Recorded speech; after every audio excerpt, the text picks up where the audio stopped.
Assalamualaikum warahmatullahi wabarakatuh. Perkenalkan, nama saya Rendra Ivania.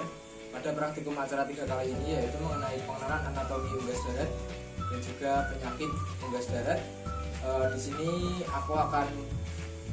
ayam ini akan dinekropsi dan akan dilihat saluran respirasi, reproduksi, urinasi, dan juga saluran pencernaan.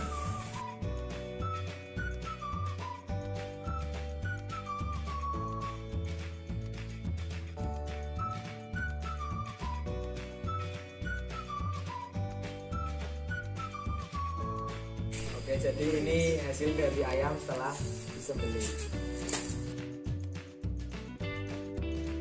Ini saya akan lakukan nekropsi pada ayam betina.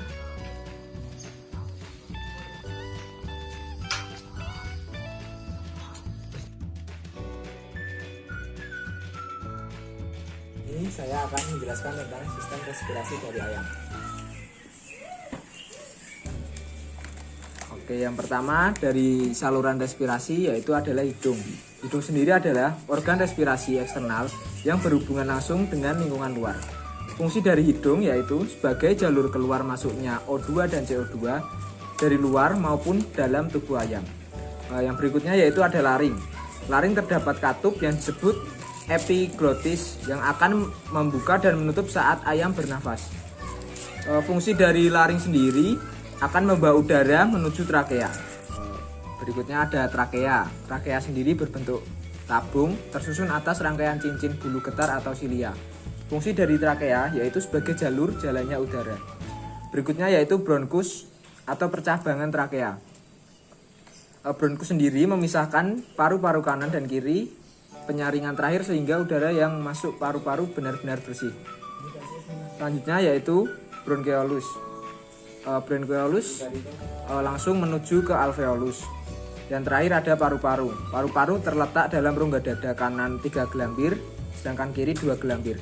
Fungsi dari paru-paru yaitu sebagai pertukaran O2 dan CO2 yang terjadi di alveolus.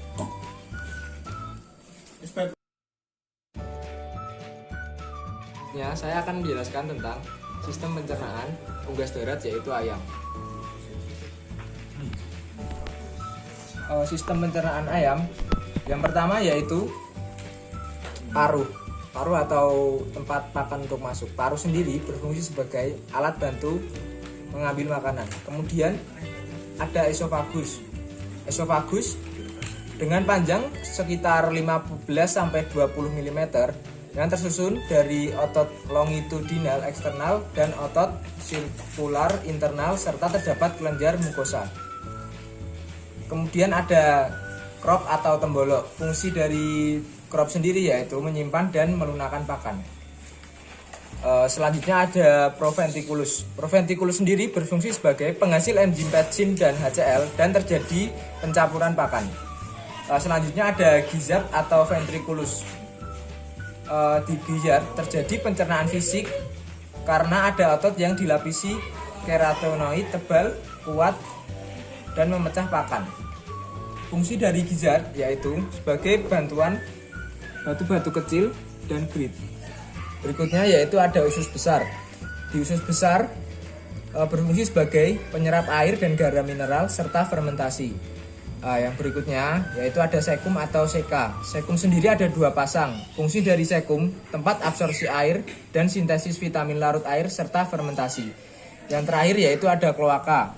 Fungsi dari kloaka yaitu sebagai saluran pencernaan atau sebagai muara dari semua pencernaan. Ya, saya akan menjelaskan tentang sistem urinasi ayam darat. Yang pertama dari sistem urinasi ada ginjal. Fungsi dari ginjal sendiri yaitu menyaring dan membuang limbah seperti racun, garam, dan urea. Berikutnya yaitu uretra. Uretra berfungsi untuk menghubungkan masing-masing ginjal dengan kloaka. Lalu yang terakhir ada kloaka. Kloaka yaitu sebagai muara saluran pencernaan, urinasi, dan reproduksi.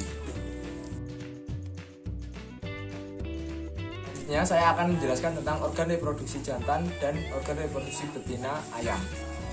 Organ reproduksi jantan yang pertama yaitu testis. Testis berjumlah sepasang dan terletak dalam rongga perut pada ujung kranal ginjal. Lalu fungsi testis sendiri yaitu memproduksi spermatozoa dan hormon testosteron. Selanjutnya yaitu epididymis. Epididymis yaitu satu lapisan yang dimiliki setiap testis yang terletak menempel pada dinding luar testis. Fungsi dari epididymis yaitu sebagai alat transportasi, penyerapan air, dan penyimpanan semen. Selanjutnya vas deferens. Vas deferens sendiri berbentuk pipa memanjang, mengandung otot-otot licin yang berperan dalam mekanisme pengangkutan semen saat ejakulasi. Yang terakhir yaitu papila. Papila sebagai organ kopulasi ayam jantan. Berikutnya yaitu organ reproduksi ayam betina. Yang pertama yaitu ovarium. Ovarium sendiri terletak di daerah ginjal dan di antara rongga dada. Fungsi dari ovarium sebagai penghasil sel telur, hormon reproduksi, dan kuning telur. Selanjutnya yaitu ada oviduct. Oviduct terbagi menjadi 3. Yang pertama yaitu infundibulum. Infundibulum sendiri berbentuk corong. Fungsi dari infundibulum yaitu sebagai perangkap sel telur yang diovulasikan. Selanjutnya yaitu magnum. Magnum merupakan bagian terpanjang, panjangnya yaitu sekitar 33 cm. Magnum sendiri berbatasan dengan infundibulum. Fungsi dari magnum sebagai penghasil sel putih telur yang terjadi 2-3 jam. Selanjutnya ada isthmus. Isthmus berfungsi sebagai pembentuk membran kulit telur yang terjadi 1 jam dan terjadinya penambahan air untuk mengencangkan sel telur. Yang terakhir yaitu vagina. Vagina merupakan saluran terusan dari uterus dan alat kopulasi betina.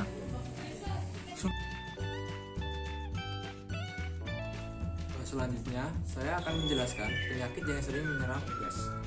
Penyakit yang sering menyerang unggas biasanya disebabkan oleh virus, bakteri, dan parasit. Penyakit yang sering menyerang unggas antara lain yaitu yang pertama, penyakit infectious bursal disease atau IBD.